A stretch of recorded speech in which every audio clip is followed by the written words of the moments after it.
আমরা আজকে ক্লাস 7-এর জীবনবিজ্ঞান অংশের প্রথম যে চ্যাপ্টারটি রয়েছে মানুষের খাদ্য সেটা নিয়ে আলোচনা করব। আমার এই আলোচ্য বিষয়ে প্রথমে যেটা নিয়ে বলবো সেটা হচ্ছে খাদ্য জিনিসটা কী এবং খাদ্যের প্রয়োজনীয়তা কী। খাদ্য জিনিসটা কি বললেই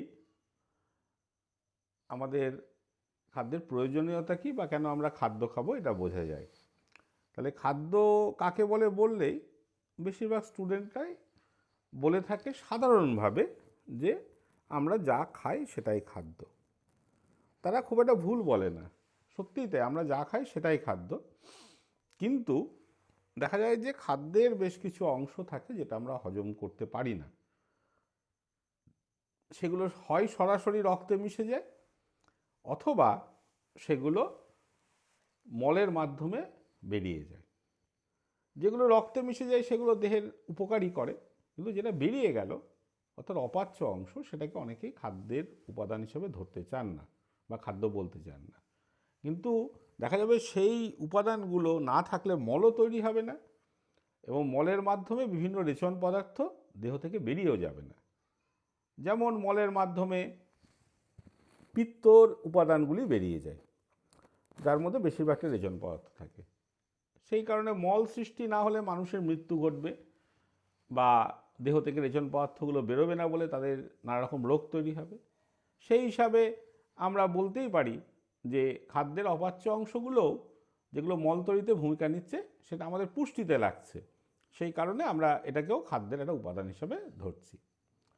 আর এটা তো গেল একেবারে এটা খুব সাধারণ ধারণা, কিন্তু যদি আমরা বিজ্ঞানসম্মতভাবে খাদ্য কাকে বলে বলি তাহলে বলবো যে যেসব জৈব উপাদান জীব বা মানুষ গ্রহণ করলে তাদের পুষ্টি লাভ হয়, তাদের ক্ষয় পূরণ হয়, তাদের রোগ প্রতিরোধের ক্ষমতা জন্মায়, সেগুলোকে আমরা খাদ্য বলবো।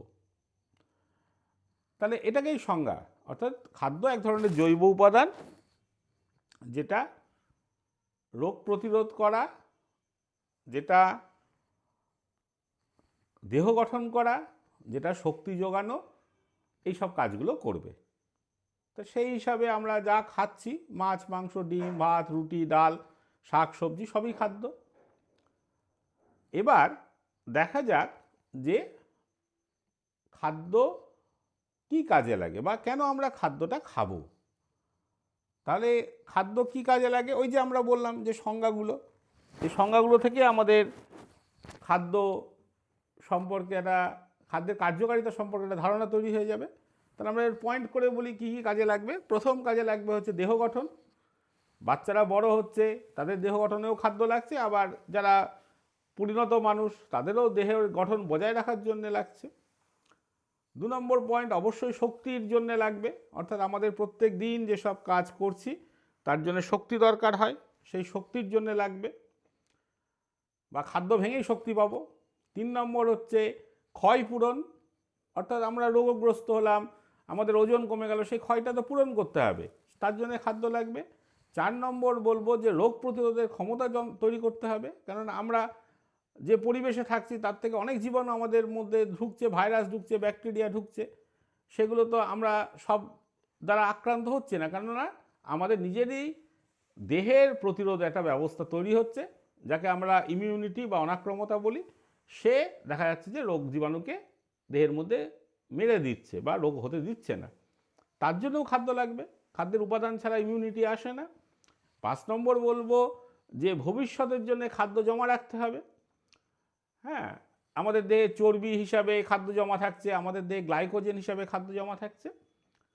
6 নম্বর বলবো যে আমাদের দেহে প্রচুর উপাদান তৈরি হয় যেগুলো আমাদের নানা কাজে লাগে, যেমন হরমোন তৈরি হয়, উৎসেচক তৈরি হয়, সেগুলোর জন্যে খাদ্য লাগে। হ্যাঁ, এছাড়া আমরা অনেক বলতে পারি। হ্যাঁ, আমরা যে স্নায়বিক পরিবহন করছি, আমাদের স্নায়ুতন্ত্র কাজ করছে, সেটাও খাদ্য উপাদান থেকেই বিভিন্ন আয়নের মাধ্যমে হচ্ছে। তো এরকম নানা কাজে খাদ্য আমাদের লাগছে। তাহলে এই পোর্শনটা হয়ে গেল। এবার আমাদের খাদ্য উপাদান কাকে বলবো, সঠিকভাবে বলতে গেলে যেটুকুনি আমরা খাদ্য হিসাবে খাচ্ছি তার উপাদানগুলোই খাদ্য উপাদান। হ্যাঁ, অর্থাৎ মাছ মাংস ডিম দিয়ে আমি একটি আহার করলাম, হ্যাঁ, বা শাক সবজি ভাত খেলাম, মাছ খেলাম, মাংস খেলাম ইত্যাদি। তাহলে তার থেকে আমাদের যদি আমরা দেখি তার মধ্যে কি কি আছে, ভাত আছে মানে চাল, সবজি মানে তরিতরকারি আছে, হ্যাঁ, মাছ আছে, মাংস আছে, খাওয়ার শেষে যদি দুটো ফল খায় তাহলে সেটাও আছে। তাহলে এগুলোই খাদ্য উপাদান। কিন্তু সেগুলো তো হলো মানে যে রূপে খাচ্ছি সেটা, কিন্তু খাদ্য উপাদান বলতে ওই জিনিসগুলো কি কি দিয়ে তৈরি, কি কি জৈব পদার্থ দিয়ে তৈরি, সেটা খাদ্য উপাদান। অর্থাৎ আমরা যেগুলো খাদ্য উপাদান খাদ্য হিসেবে গ্রহণ করছি সেগুলো যে যে জৈব পদার্থ দিয়ে তৈরি হচ্ছে সেটাই খাদ্য উপাদান। তাহলে সেই খাদ্য উপাদানকে আমরা দেখো দুটো ভাগে, স্ক্রিনে দেখতে পাচ্ছ দুটো ভাগে ভাগ করেছি। একটা দেহ পরিপোষক খাদ্য উপাদান, হ্যাঁ, এবং একটা দেহ সংরক্ষণ খাদ্য উপাদান। দেহ পরিপোষক খাদ্য উপাদান কোনগুলো? যেগুলো এক কথায় পুষ্টি দেয় সেগুলো দেহ পরিপোষক খাদ্য উপাদান। হ্যাঁ, অর্থাৎ পুষ্টির মধ্যে ওইগুলো সব চলে আসছে, দেহ গঠন, ক্ষয় পূরণ, তারপরে শক্তি যোগানো ইত্যাদি সবগুলোই আসছে। সেগুলো কারা কারা করছে? হয়তো আমরা যা খাদ্য খাচ্ছি তার মধ্যে তিন ধরনের উপাদান এই কাজটা করছে। একটা হচ্ছে কার্বোহাইড্রেট বা শর্করা। কার্বোহাইড্রেটকে সবাই শর্করা হিসাবেই বলে। সেটা আমরা পাচ্ছি অনেক কিছু থেকে, ভাত থেকে, রুটি থেকে, ডাল থেকে ইত্যাদি থেকে, শাকসবজি থেকে। প্রোটিন এটা মাছ মাংস ডিম থেকে পাচ্ছি, দুধ থেকে পাচ্ছি। লিপিড, লিপিড বলতে সাধারণভাবে আমরা খাদ্যের মধ্যে দু ধরনের লিপিড পাই। একটা হচ্ছে চর্বি বা ফ্যাট, যেটা আমরা প্রাণীজ খাদ্য মাছ মাংস থেকে পাই আর ডিম থেকে পাই। আর আরেকটা হচ্ছে উদ্ভিজ্জ খাদ্য থেকে পাই, তেল বা অয়েল। হ্যাঁ, বিভিন্ন রান্নায় যে তেল ব্যবহার করছি সবই লিপিড। তাহলে লিপিড তাহলে আমরা দু ধরনের খাদ্য উপাদান হিসাবে লিপিড দু ধরনের অবস্থায় পাচ্ছি, একটা ফ্যাট বা চর্বি আর একটা তেল বা অয়েল। এই হলো দেহ পরিপোষক খাদ্য উপাদান। আর দেহ সংরক্ষক খাদ্য উপাদান অর্থাৎ দেহকে সংরক্ষিত রাখে, অর্থাৎ রোগ প্রতিরোধের ক্ষমতা তৈরি করে, আমাদেরকে সুস্থভাবে বাঁচিয়ে রাখতে সাহায্য করে, সেইগুলো হচ্ছে দেহ সংরক্ষক খাদ্য উপাদান।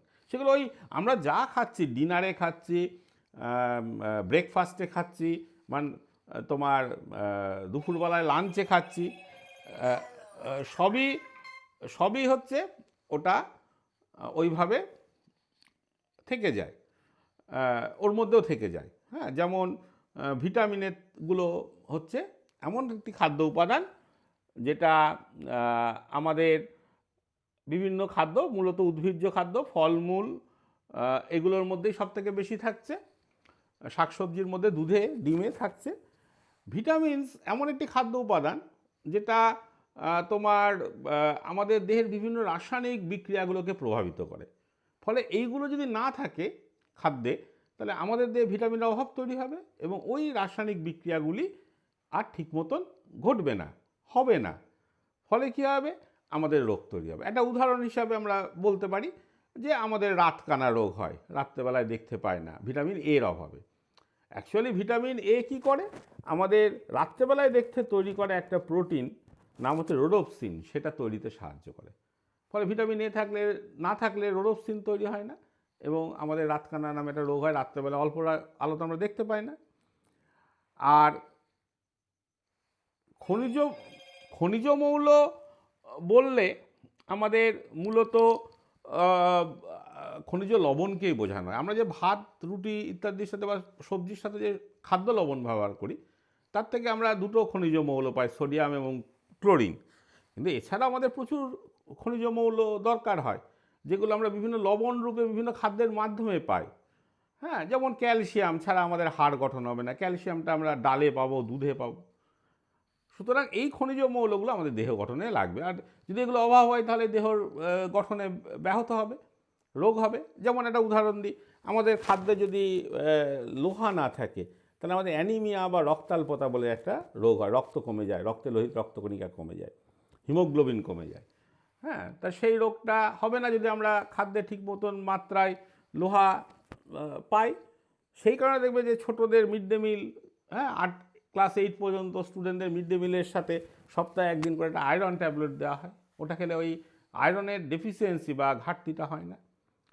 তাহলে এই গেল খনিজ মৌল। আর জল, জল তো আমাদের জলই জীবন, জল ছাড়া আমাদের কিছুই সম্ভব নয়। তার কারণ আমরা আমাদের দেহের বেশিরভাগ অংশটাই জল, প্রায় 60 থেকে 70% অংশই জল। ফলে আমরা যদি জল না খাই তাহলে সেই জল বেরিয়ে যাবে দেহ থেকে মূত্রের মাধ্যমে, ঘামের মাধ্যমে, ফলে দেহে ডিহাইড্রেশন হবে, দেহে জলের ঘাটতি হবে এবং আমরা মারা যাব। একটা মানুষকে দেখা যাবে 3-4 দিনের বেশি জল ছাড়া একটা মানুষকে যদি রাখা হয় সে মারা যাবে, সে বাঁচবে না। সম্ভবত 3 দিনের বেশি মানুষ জল না খেয়ে বাঁচে না। তাহলে এই হচ্ছে ব্যাপার। তাহলে এইগুলো সব দেহ সংরক্ষিত করে, হ্যাঁ, অর্থাৎ দেহকে সুস্থ রাখতে সাহায্য করে, রোগ প্রতিরোধ করতে সাহায্য করে। তাহলে এই আমাদের আজকের আলোচ্য বিষয়টা এখানেই শেষ, খাদ্য উপাদান। তোমরা বইয়ে দেখবে তোমাদের অনেকগুলি তালিকা আছে, চার্ট আছে, যেখানে বিভিন্ন ধরনের খাদ্য নাম লেখা আছে। যেমন ভাত, তার থেকে আমি কি পাবো? কার্বোহাইড্রেট বেশি পাবো, সামান্য প্রোটিন পাবো, ভিটামিন সেরকম পাবো না, হ্যাঁ, মিনারেলস খুব অল্প পাবো, লিপিডও খুব অল্প পাবো, সামান্য পাবো। তো এরকম করে বিভিন্ন খাদ্যের নাম দিয়ে ছক দেওয়া আছে। ছকের অনেক অংশ লিখে দেওয়া আছে, পূরণ করে দেওয়া আছে, অনেকগুলো তোমাদের পূরণ করতে হবে। তোমরা বইয়ের মধ্যে অনেক ছবিও দেওয়া আছে খাদ্যের, হ্যাঁ, সেগুলো দেখে একটু পূরণ করবে। যদি কোনো পূরণ করতে গিয়ে অসুবিধা হয় আমার এই চ্যানেলের এই কমেন্টসে লিখো, আমি যেগুলো বুঝতে পারছো না আমি উত্তরগুলো লিখে দেবো কমেন্টসে। আর শেষে একটা কথাই বলি, বিজ্ঞানীদের কথা, সেটা হচ্ছে যে খাদ্য উপাদানকে আবার তারা এইভাবেও বলেন যে তারাই হচ্ছে খাদ্য যারা শক্তি দেয়, মানে যাদের থেকে শক্তি পাওয়া যায়। সেই হিসাবে কিন্তু কার্বোহাইড্রেট, প্রোটিন আর লিপিড খাদ্য। আর তাহলে ভিটামিন, খনিজ মৌল, জল, এদের থেকে শক্তি পাওয়া যায় না, এরা দেহকে সংরক্ষিত করে। সেই হিসাবে এটাকে আমরা দেহ সংরক্ষক খাদ্য বলছি বা সহায়ক খাদ্য বলছি। এটা কিন্তু প্রকৃত খাদ্য উপাদান হিসেবে অনেকেই মানেন না, অনেক বিজ্ঞানীই মানেন না। এটাকে বলেন সহায়ক খাদ্য উপাদান, যেহেতু এটা শক্তি দেয় না, এটা হজমও করতে হয় না, ডাইরেক্ট আমাদের রক্তে মেশে। আর যেগুলো আদর্শ খাদ্য হিসেবে ধরা হচ্ছে সেগুলো শক্তিও দেয় এবং সেগুলোকে পরিপাক বা হজমও করতে হয়। তাহলে আজকের আলোচনাটা এখানেই শেষ। স্টুডেন্টদের যদি, ক্লাস 7-এর স্টুডেন্টদের যদি ভালো লাগে অবশ্যই কমেন্ট করবে, যেটুকুনি সমস্যা হবে কমেন্টে লিখবে। আর অবশ্যই চ্যানেলটা সাবস্ক্রাইব এবং শেয়ার করবে, তাহলে অনেক বন্ধুরা এই চ্যানেলের সুবিধাটা পাবে। আজকের মতন এখানেই শেষ।